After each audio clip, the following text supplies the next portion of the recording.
नमस्कार। ब्रेक के बाद एक बार फिर आप सभी का स्वागत। उत्तराखंड विधानसभा चुनाव के लिए आम आदमी पार्टी की ओर से आज एक बड़ा ऐलान किया गया। मुख्यमंत्री अरविंद केजरीवाल ने ऐलान किया है कि उत्तराखंड में आम आदमी पार्टी की सरकार बनने के बाद आम लोगों को 300 यूनिट बिजली फ्री में दी जाएगी। केजरीवाल ने यह वादा किया है कि उत्तराखंड में सरकार बनने के बाद पुराने सारे बिल माफ कर दिए जाएंगे। आपकी सरकार लोगों को 24 घंटे फ्री बिजली देगी, साथ ही किसानों को भी मुफ्त में बिजली दी जाएगी। इसके अलावा सीएम ने कहा कि भगवान ने उत्तराखंड को सब कुछ दिया, लेकिन उत्तराखंड के नेताओं और पार्टियों ने इसे बर्बाद करने में कोई कसर नहीं छोड़ी है। उत्तराखंड में दो पार्टियां हैं, जैसे चक्की के दो पाटों के बीच दाने पिसते हैं, ऐसे ही उत्तराखंड की जनता 20 साल से पिस रही है।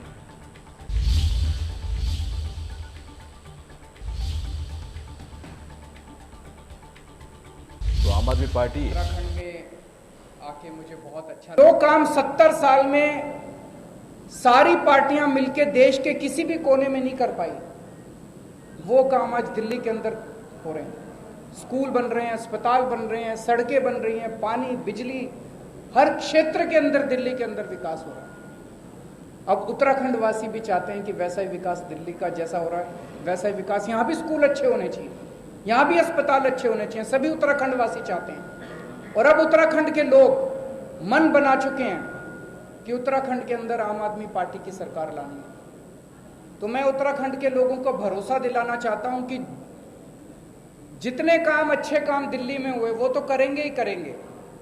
स्कूल भी अच्छे बनाएंगे, अस्पताल भी अच्छे बनाएंगे, बिजली भी अच्छी करेंगे, पानी भी अच्छा करेंगे, यहाँ पे खेती भी अच्छी करेंगे, कानून व्यवस्था भी, और भी खूब सारे अच्छे काम करेंगे। हमारी सरकार बनने के बाद पहली कलम से आपकी 300 यूनिट बिजली मुफ्त कर दी जाएगी।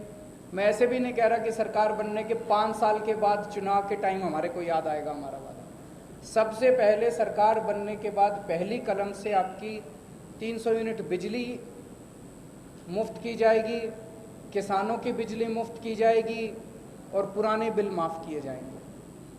24 घंटे बिजली करने के लिए समय लगेगा, 3-4 साल लगेंगे। सारा नेटवर्क जो है, इसमें जितनी कमियां हैं, ट्रांसफार्मर बदलने हैं, ये है वो है, पुराना नेटवर्क है, इसको ठीक करने में समय लगेगा। उसके वो भी करेंगे, लेकिन 3-4 साल के अंदर ऐसी व्यवस्था कर देंगे, मॉडर्न नेटवर्क होगा बिजली का, 24 घंटे बिजली की व्यवस्था करेंगे। सुभाष गौड़ हमारे संवाददाता हमारे साथ जुड़ गए हैं। सुभाष, जिस तरह से दिल्ली के अंदर फ्री पॉलिटिक्स करके सरकार आम आदमी पार्टी ने बनाई, क्या देहरादून या फिर उत्तराखंड के अंदर इस तरह की पॉलिटिक्स जनता को किस तरह से मोटिवेट कर रही है? क्या बिजली को फ्री देने की बात करने के बाद उत्तराखंड की जनता प्रभावित नजर आ रही है आम आदमी पार्टी से? बिल्कुल, जिस तरीके से आज दिल्ली के मुख्यमंत्री अरविंद केजरीवाल राजधानी देहरादून पहुंचे थे और देहरादून पहुंचने के बाद जो पत्रकार वार्ता उन्होंने की, उसमें उन्होंने साफ तौर से कहा कि यदि आम आदमी पार्टी पर जनता भरोसा जताती है तो जैसे ही सरकार वो बनाएंगे उत्तराखंड में, उसके साथ ही वो 300 यूनिट बिजली प्रदेश के लिए फ्री कर देंगे। यानी कि ये कहा जा सकता है दिल्ली का जो रोल मॉडल था वो उत्तराखंड में भी अब अरविंद केजरीवाल लेकर आएंगे। और जिस तरीके से उन्होंने वादा किया है जनता के साथ कि केवल जैसी ही सरकार बनेगी उसके साथ ही जो मेरी घोषणाएं हैं ये पूरी मैं शुरुआत में ही कर दूंगा और 5 साल का इंतजार आपको नहीं करवाऊंगा। साथ ही उन्होंने ये भी कहा किसानों के लिए पूरी तरीके से बिजली फ्री की जाएगी। और साथ ही बड़ी चीज ये है कि उन्होंने एक वादा उत्तराखंड से ये भी किया है कि वो हर महीने, हर 2-3 महीने में उत्तराखंड आते रहेंगे और कुछ न कुछ बड़ी योजनाएं उत्तराखंड के लिए लेकर आएंगे। हालांकि दिल्ली में जिस तरीके का विकास उन्होंने किया है, चाहे स्कूल की बात कर ली जाए, अस्पताल की बात कर ली जाए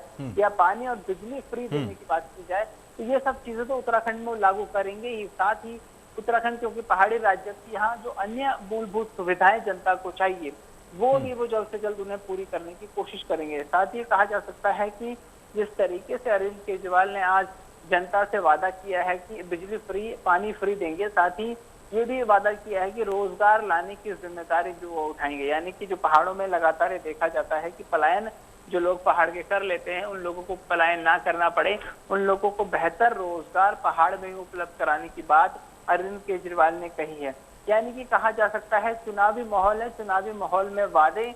सुभाष, आम आदमी पार्टी इस वक्त उत्तराखंड के अंदर अपना वजूद ढूंढने की कोशिश कर रही है और 2022 के चुनाव के दौरान आम आदमी पार्टी अपनी धमक दिखाना चाहेगी।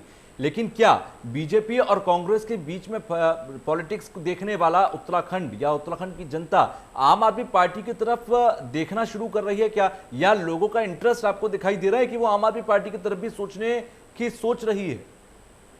बिल्कुल, जिस तरीके से अरविंद केजरीवाल ने दिल्ली पर काम किया और खासतौर से मूलभूत सुविधाओं में सबसे जरूरी हो जाता है बिजली और पानी और सड़क, क्योंकि जिस तरीके से अरविंद केजरीवाल ने वादा किया है जनता से कि वो बिजली 300 यूनिट फ्री देंगे सभी लोगों के लिए और पानी फ्री देंगे, तो कहा जा सकता है कि जनता जरूर अब दो मुख्य राजनीतिक दल, चाहे बात कर ली जाए भाजपा की या कांग्रेस की, इनसे हटकर कहीं ना कहीं आम आदमी पार्टी पर भरोसा कर सकती है, क्योंकि उत्तराखंड में कोई तीसरा विकल्प अब तक खुलकर सामने नहीं आया। हालांकि बात कर ली जाए उत्तराखंड क्रांति दल की, तो शुरुआती दौर में जनता ने भरोसा उन पर जरूर किया जब वो दल बना, लेकिन उसके बाद से ही जिस तरीके से उन्होंने जो वादे किए थे, जो काम करने थे, वो उन्होंने नहीं किए, तो कहा जा सकता है कि तीसरे विकल्प पर आम आदमी पार्टी पर शायद उत्तराखंड की जनता भरोसा करे, क्योंकि रोजगार जो महत्वपूर्ण बिंदु उठता है उत्तराखंड में और युवाओं को बाहर जाना पड़ता, तो कहा जा सकता है कि अरविंद केजरीवाल जिस तरीके के वादा जनता के साथ कर रहे हैं और उनका साफ तौर से ये कहना था कि उत्तराखंड में दो राजनीतिक दल मुख्य हैं, चाहे बात कर ली जाए भाजपा की। हालांकि उन्होंने ये भी कहा कि भाजपा के पास अभी तक अपना मुख्यमंत्री का चेहरा साफ करने के लिए नहीं है। उन्होंने कहा कि वो अपने मुख्यमंत्री के कार्यों से असंतुष्ट रहते हैं और यही कारण है कि वो 2 बार मुख्यमंत्री बदले हैं। और वहीं उन्होंने विपक्ष पर भी आरोप लगाया। उन्होंने कहा कि कांग्रेस के पास तो नेता ही नहीं है, बल्कि कांग्रेस अभी तक अपना नेता तलाशने की कोशिश कर रहे हैं। तो आम आदमी पार्टी जो कि जनता से जुड़ी हुई पार्टी है, वो आप लोगों को सारी वो सुविधा देगी जो आप लोगों की जिसकी जरूरत है। और खासतौर से कहा जा सकता है कि रोजमर्रा की जो चीजें हैं जिससे लोग बहुत ज्यादा परेशान हैं, कहीं ना कहीं बुनियादी जरूरतों को फ्री में दिखाने की कोशिश कर अरविंद केजरीवाल दिल्ली मॉडल को दिखाने की कोशिश कर उत्तराखंड की जनता को लुभाने की कोशिश कर रहे हैं। और ये फॉर्मूला क्या उनका काम आएगा, स्ट्रेटेजी काम आएगी या नहीं आएगी, ये देखना होगा। काफी दिलचस्प होगा। सुभाष, शुक्रिया हमसे जुड़ने के लिए, तमाम बातचीत करने के लिए। तो सीएम पुष्कर धामी ने बिजली को लेकर उत्तराखंड के लोगों को क्या बड़ी राहत दी है, ये भी आपको जानना जरूरी है। हम आपको ग्राफिक्स के जरिए दिखाते हैं कि उत्तराखंड सरकार ने क्या बड़ी राहत दी है। 100 यूनिट फ्री बिजली, ये नए मुख्यमंत्री की तरफ से ऐलान। आपको बता दें 100 से 200 यूनिट में 50% रेट देने होते हैं। जल्द कैबिनेट में यह प्रस्ताव लेकर आया जाएगा। बिजली पर उत्तराखंड सरकार का यह प्लान ऑफ एक्शन है और आने वाले समय में यह दिखाई देगा। ऊर्जा मंत्री हरक सिंह ने इसका ऐलान भी किया है।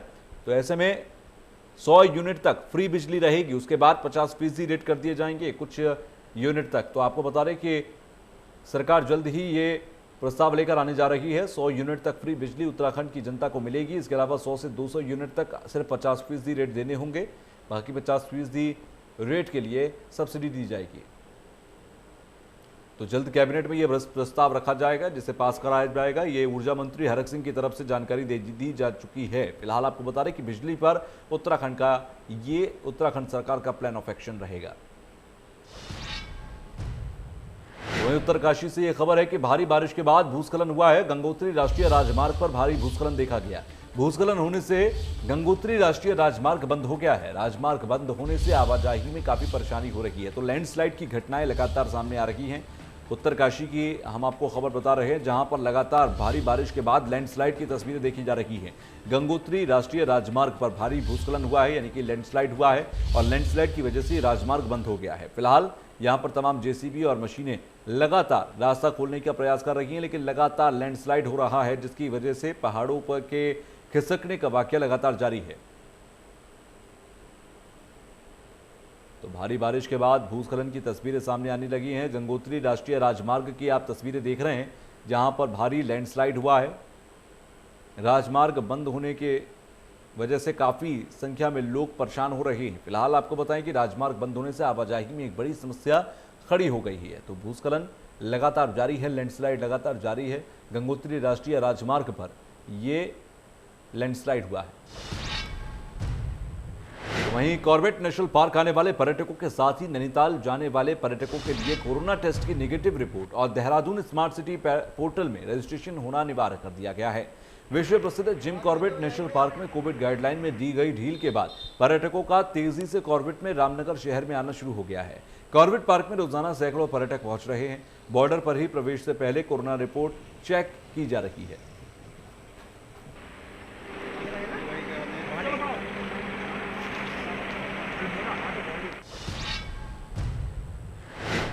तो वहीं मसूरी में बारिश से तापमान में भारी गिरावट देखी गई, लोगों का जनजीवन मुश्किल हो चुका है। साथ ही मसूरी में पावर हाउस के पास मार्ग बाधित हुआ। आपको बता दें कि मौसम विभाग ने अगले 2 दिनों तक ऊंचाई वाले क्षेत्रों में भारी बारिश की संभावना जताई है। मौसम विभाग के अलर्ट के बाद प्रशासन ने जारी किया येलो अलर्ट।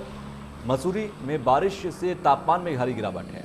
तो वहीं बारिश की वजह से लगातार यहां पर लैंडस्लाइड की तस्वीरें सामने आ रही हैं। तो प्रशासन ने येलो अलर्ट फिलहाल जारी किया हुआ है। तो बारिश की वजह से मसूरी देहरादून मार्ग पूरी तरह से बाधित हो गया है।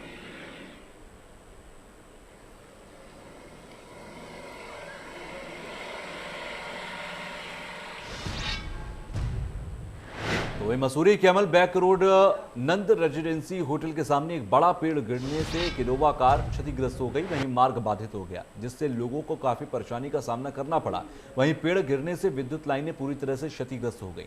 पेड़ गिरने की सूचना पर मसूरी फायर सर्विस विभाग के कर्मचारी और वन विभाग के अधिकारी मौके पर पहुंचे। देर रात भारी बारिश की होने की वजह से सड़क किनारे पेड़ गिरा था, उसके साथ लगा दूसरा पेड़ भी गिरने की स्थिति में है। अधिकारियों ने सड़क किनारे वाहनों को खड़ा न करने के निर्देश दिए हैं।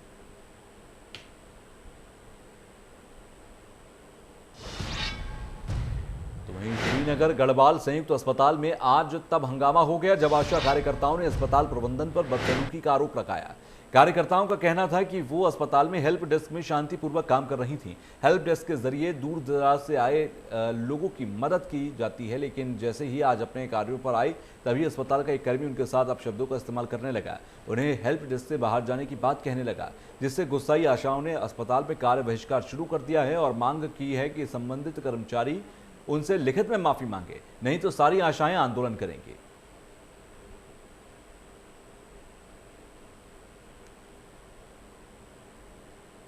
तो श्रीनगर से एक खबर है जहां पर आशा कार्यकर्ताओं ने गंभीर आरोप लगाए हैं हेल्प डेस्क के कर्मी पर और ये मांग की है कि हेल्प डेस्क संबंधित कर्मी को फिलहाल वहां से हटाया जाए।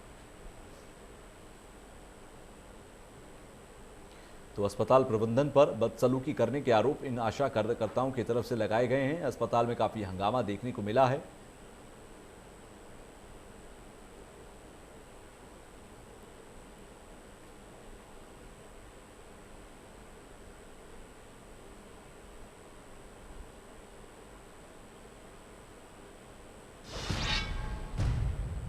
इसी के साथ एक छोटा सा ब्रेक यहां पर ले रहे हैं, ब्रेक के बाद फौरन लौटेंगे।